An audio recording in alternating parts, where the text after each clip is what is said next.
Hi everyone, स्वागत है आपका मेरे यूट्यूब चैनल पे। तो इस वीडियो के अंदर हम देखने वाले हैं बीन भी हूँ मैं तुम्हारी रागिनी भी हूँ। महादेवी वर्मा द्वारा रचित कविता है, जो कि बीए स्टूडेंट के लिए, एमए स्टूडेंट के लिए या और भी कोई प्रोग्राम है जिसके अंदर ये टॉपिक है तो उनके लिए भी इम्पॉर्टेंट है। तो हम इसके अंदर पूरी व्याख्या देखने वाले हैं। तो चलिए अच्छे से हम देखते हैं। पहले हम ये पढ़ लेते हैं, उसके बाद इसकी पूरी व्याख्या फिर हम देखेंगे। तो बने रहिएगा अंत तक। बीन भी हूँ मैं तुम्हारी रागिनी भी हूँ, नींद थी मेरी अचल निस्पंद कन कन में, प्रथम जागृति थी जगत के प्रथम संपंदन में। प्रलय में मेरा पता पद चिन्ह जीवन में, शाप हूँ जो बन गया वरदान वंदन में।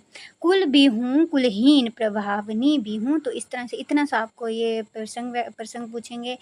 तो इस तरह से फिर अब नीचे पूरा देखेंगे एक साथ ही। नयन में जिसके जलद व तृषित चातक हूँ, शलभ जिसके प्राण में बह ठिठुर दीपक हूँ। फूल को उर में छिपाए विकल बुलबुल हूँ, एक हो कर दूर तन से छह महाचल हूँ।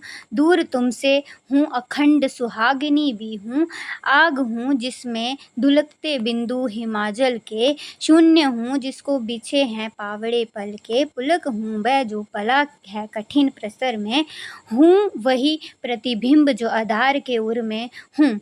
नीलघन भी हूँ सुन हली दामिनी भी हूँ, नाश भी हूँ मैं अंत विकास का करम भी हूँ। त्याग का दिन भी चरम आसक्ति का तब भी, तार भी आघात भी झंझार झनकार की गति भी, पात्र भी मधुप भी मधुर विस्त्रमित भी, आधार भी अधर भी हूँ और सिमित की चांदनी भी हूँ। तो यहाँ पे हम इसका संदर्भ देख लेते हैं। संदर्भ यानी कि प्रसंग बोल सकते हैं इसको। बीन भी हूँ मैं तुम्हारी रागिनी भी हूँ शीर्षक कविता महादेवी वर्मा के काव्य संग्रह नीरजा में से लिया गया है। किससे लिया गया है? नीरजा से लिया गया है। मैं मतलब 1935 में संग्रहित की गई थी। इस कविता में महादेवी ने दार्शनिक मतों का सहारा लेकर भेद में अभेद की स्थापना की है। यह यात्रा द्वैत से अद्वैत की तरफ है। इस कविता की सुंदरता इस बात में है कि इसका एक अर्थ रहस्यवादी ढंग से ईश्वरीय, जो कि ईश्वरीय होता है, उसके मतलब ईश्वरीय की जो प्रेम का अर्थ देता है, तो दूसरी तरफ स्त्री जीवन की पुण्यता का अर्थ देता है। स्त्री के बारे में यह बात कई तरह से कही गई है कि वह आदि है या अधूरी है, वह पुरुष से जुड़कर पूर्ण होती है। इन वेदों को मिटाते हुए महादेवी स्त्री के व्यक्तित्व को अभेद और अद्वैत की तरह पुण्यता प्रदान करना चाहती हैं। महादेवी के अनेक कविताओं की तरह यह कविता भी शैली में लिखी गई है, तो जो स्त्री की तरफ से कही गई बात का बोध कराती है। तो ये कहाँ से? नीरजा से ली गई है। इसके रचयिता महादेवी वर्मा है। तो इस तरह से आपको प्रसंग थोड़ा सा लिखना है, पूरा नहीं लिखना, थोड़ा बहुत इनका जो परिचय देना होता है, कहाँ से ली गई है वो देना होता है, और क्या बताना चाहा है इसमें ये बताना होता है, बस। फिर उसके बाद यहाँ पे अब व्याख्या की बात करते हैं हम।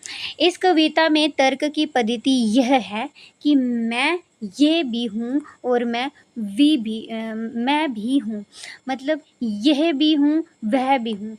यह और वह से मिलकर पुण्यता का निर्माण होता है। ये और वह से जो है पुण्यता का जो है निर्माण होता है। महादेवी कई उदाहरण देकर बताना चाहती हैं कि जिन पक्षों से मिलकर किसी पुण्यता की अवधारणा बनती है, उन सारे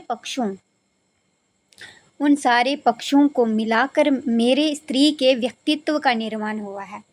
वेद को प्रकट करने वाले जितने पक्ष हैं, उन सबको मिलाकर मैं अभेद के व्यक्तित्व को प्राप्त करती हूँ। मैं द्वैत की संभावना किसी दूसरे के साथ नहीं रखती, बल्कि अपने आप में मैं अद्वैत को धारण करती हूँ, यानी कि किसी और पे मतलब नहीं रखती है, खुद के ही अद्वैत पे धारणा करती हूँ।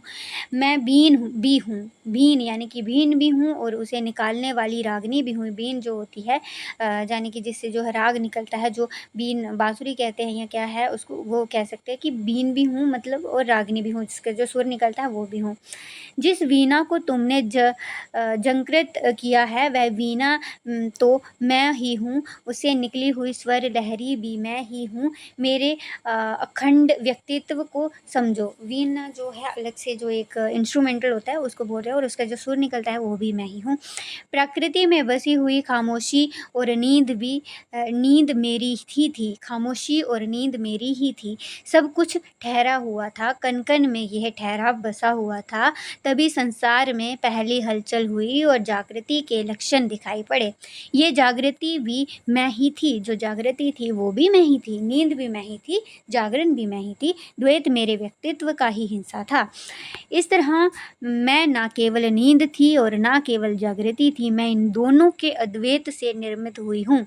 मुझे पूर्ण व्यक्तित्व के साथ समझो, ना तो मैं आदि हूँ और ना ही अधूरी हूँ। अगला उदाहरण देकर महादेवी वर्मा जो है बताती हैं कि मैं प्रलय भी हूँ और प्रलय में बची रहने वाली जीवन की निशानी भी हूँ, यानी कि प्रलय विनाशकारी भी हूँ, मतलब विनाशिनी भी हूँ, और जो बची हुई निशानी भी हूँ, प्रलय से बचने वाली जीवन देने वाली निशानी भी हूँ। स्त्री के जीवन को अभिशाप की तरह भी बताया गया है और प्रलय सूत्र में बंधे हुए वरदान की तरह भी बताया गया है, यानी कि श्राप मतलब अभिशाप भी बताया और वरदान भी बताया गया है। स्त्री उस नदी की तरह रही है जो अपने किनारों के बीच शांतिपूर्वक प्रवाहित होती है और प्रसंग आने पर तटों को तोड़कर बह जाने का साहस और रोष रखती है। ये सभी उदाहरण बताते हैं कि स्त्री का व्यक्तित्व एकांगी या एक तरफा नहीं है, एकांगी भी नहीं है और एक तरफा भी नहीं है, यानी कि एक तरफा नहीं है, बल्कि पूर्णता की सभी शर्तों का निर्वाह करने वाला है। इसी ढंग से यह कविता आगे बढ़ती जाती है और अपनी बात को साबित करने के लिए महादेवी वर्मा जी जो है कई तरह के उदाहरण देती जाती हैं। मैं उस व्याकुल चातक पक्षी की तरह हूँ, यानी कि जो व्याकुल चातक पक्षी होता है उसकी तरह हूँ, जिसकी आंखों में जल से भरे हुए बादल बसते हैं, जिसकी आंखों में जो जल से पानी से भरे हुए जो बादल बस रहे हैं।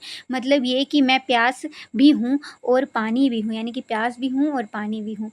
मैं वह शलभ हूँ जिसके हृदय में दीपक बसा हुआ होता है। शलभ दीपक को प्रेम करता है, मगर वही निष्ठुर दीपक मिलन के समय उसकी मृत्यु का कारण बनता है। मतलब ये कि मैं प्रेमी भी हूँ और प्रेमास्पद को अपने व्यक्तित्व में शामिल किए हुए भी हूँ।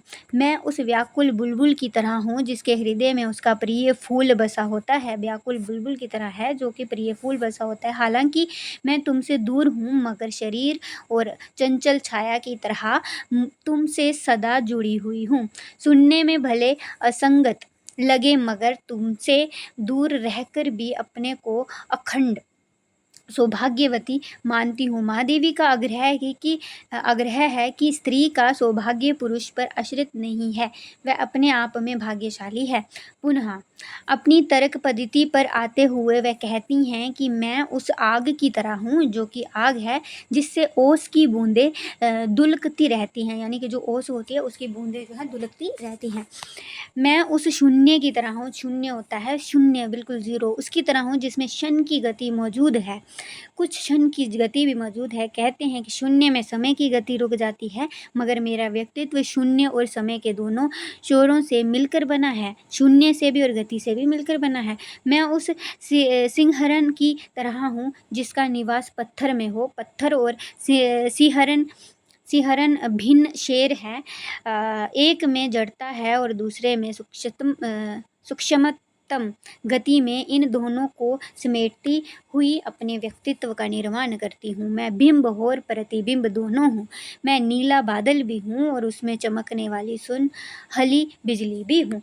नाश और विकास के बीच ये सृष्टि चलती रहती है। इस क्रम में चलाने में मेरी महती भूमिका रही है। मैं त्याग रूपी दीन भी हूँ और आसक्ति रूपी रात भी। राग और विराग को सीमाओं के विस्तर के बीच मेरे व्यक्तित्व का निर्माण हुआ है। मैं बीना में लगा हुआ तार भी हूँ, उस पर पड़ने वाला आघात भी हूँ और उसमें उत्पन्न होने वाली झनकार एवं उसकी गति भी हूँ। मैं प्याला भी हूँ, मदिरा भी हूँ, मदिरा पीने वाली भी हूँ और इन सबसे उत्पन्न होने वाली नशों की बेसुधी भी हूँ, मैं होठ भी हूँ और होठों पर खेलने वाली मुस्कुराहट भी हूँ, उज्ज्वल चांदनी भी हूँ। इस तरह कई उदाहरणों की सहायता से महादेवी वर्मा इस बात पर जोर देती हैं कि स्त्री का व्यक्तित्व अपनी पुण्यता के लिए किसी पर आश्रित नहीं है, यानी कि जो स्त्री होती है, एक नारी है, वो किसी और पर डिपेंड नहीं है, वो पुण्य होने के लिए किसी और पर डिपेंड बिल्कुल नहीं है। वो ये कहना चाह रही है कि मैं ही सब कुछ हूँ। तो इसके बहुत सारे उदाहरण जो दिए गए हैं, इससे जो है समझ आता है कि वो ये नारी को जो है दर्शाना चाहती हैं कि वो जो लोग ये कहते हैं कि वो किसी मतलब किसी और पे डिपेंड है, वो किसी और के बिना जो है रह ही नहीं सकती, मतलब किसी और के बिना जो है जी नहीं सकती, उसका जीवन अपुण्य है, अधूरा है, ऐसा नहीं है। उसने कहा है कि यहाँ पे जो है वो पुण्य है, पूर्ण है, संपूर्ण है। स्त्री को एक पूर्ण संपूर्ण बताया गया है। तो आई होप ये समझ में आ चुका हो। चलिए मिलते हैं नेक्स्ट वीडियो में, अनदर वीडियो में।